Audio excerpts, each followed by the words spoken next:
Pada video kali ini, kita mau bahas tentang masalah emak-emak yang sering banget ditemui di tengah masyarakat.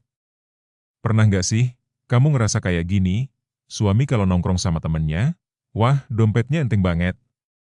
Traktir sana-sini, kasih pinjaman ke saudara tanpa pikir panjang, atau beli barang hobi yang harganya jutaan tapi dia bilang murah kok. Tapi pas sampai rumah, begitu kita minta uang buat skincare yang udah habis atau buat uang dapur ekstra karena harga cabai lagi naik, mendadak dia jadi akuntan paling teliti sedunia. Dihitung per rupiah, ditanya buat apa aja, bahkan mungkin sampai bikin kita merasa bersalah cuma buat minta hak kita sendiri. Rasanya sakit ya? Bukan cuma soal nominal uangnya, tapi soal prioritas. Rasanya kayak kita ini orang asing, sedangkan orang luar malah jadi prioritas utama. Nah, hari ini kita bakal bahas tuntas, kenapa si suami bisa bersikap gitu dan gimana cara kita menghadapinya dengan bijak tanpa harus sering berantem. Sebelum emosi, kita coba bedah dulu, kenapa sih ada laki-laki yang modelannya begini? Pertama, haus validasi dan pujian. Banyak pria merasa harga dirinya naik kalau dianggap hero atau orang sukses oleh teman-temannya. Di luar sana, dia dapat pujian, wah, lu emang paling loyal, atau, makasih ya bro, lu penyelamat gue.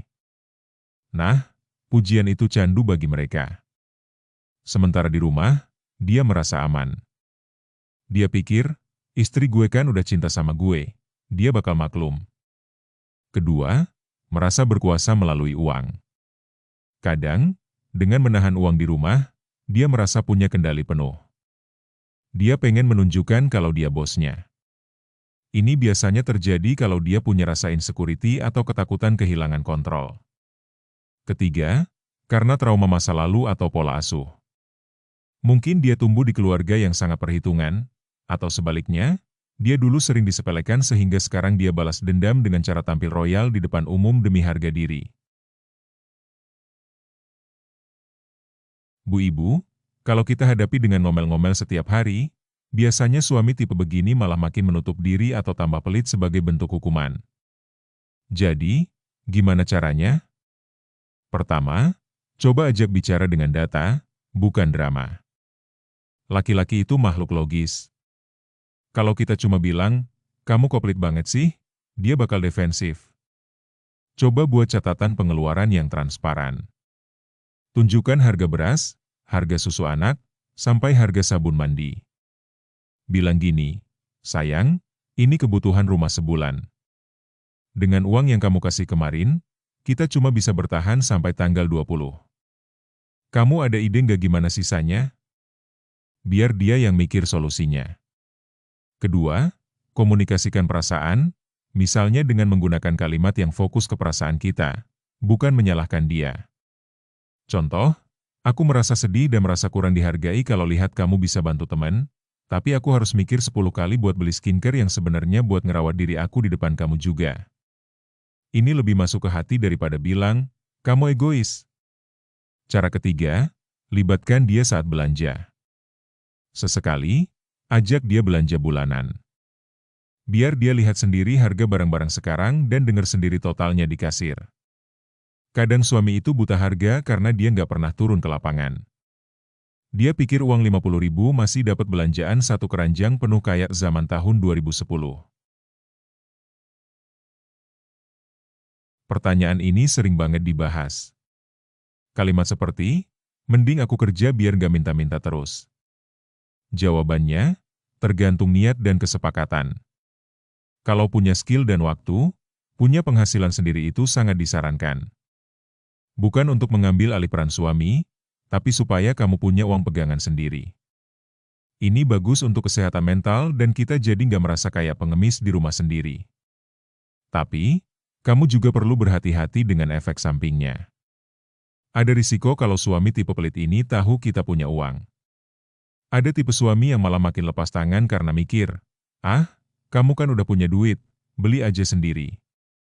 Solusinya, kalau kamu memutuskan kerja atau jualan online, tetap pastikan suami menjalankan kewajiban nafkah dasar. Uang hasil kerja sendiri bisa dipakai untuk tabungan, self-care, atau sedekah, sedangkan uang suami untuk kebutuhan keluarga. Jangan sampai kita kerja keras, dia malah makin royal ke teman pakai uang yang harusnya buat dapur karena kulkas dan kebutuhan lainnya sudah kita isi. Bu Ibu, kita harus berani bilang tidak, jika diperlukan. Kalau suami mau kasih pinjaman ke saudara atau traktir teman ada hal uang sekolah anak belum lunas, kita harus bicara tegas. Nasihati dia untuk membuat prioritas utama, yaitu anak dan rumah tangga. Jangan takut dianggap istri yang gak mendukung. Justru istri yang baik adalah yang mengingatkan suami agar tidak zalim kepada keluarga sendiri.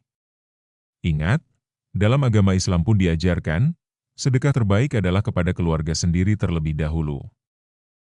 Menghadapi suami yang pelit itu butuh stok sabar yang luas banget. Tapi, jangan sampai perilaku dia membuat kamu kehilangan harga diri atau berhenti merawat diri. Kalau segala cara sudah dilakukan tapi dia nggak berubah, fokuslah pada kebahagiaan kamu dan anak-anak. Kalau memungkinkan, cari penghasilan tambahan sekecil apapun untuk membuat kamu merasa berdaya. Uang memang bukan segalanya, tapi punya kedaulatan finansial bikin kita lebih tenang. Ingat, setiap istri itu berharga. Kamu bukan cuma manajer dapur, tetapi juga pasangan hidup yang berhak disayangi dan dicukupi kebutuhannya. Gimana? Ada yang punya pengalaman serupa atau punya tips lain buat menghadapi suami yang pelit atau perhitungan? Tulis di kolom komentar ya, kita saling menguatkan di sini. Suka sama videonya? Lanjut dengan like dan subscribe biar kamu bisa terus nambah ilmu serta wawasan baru.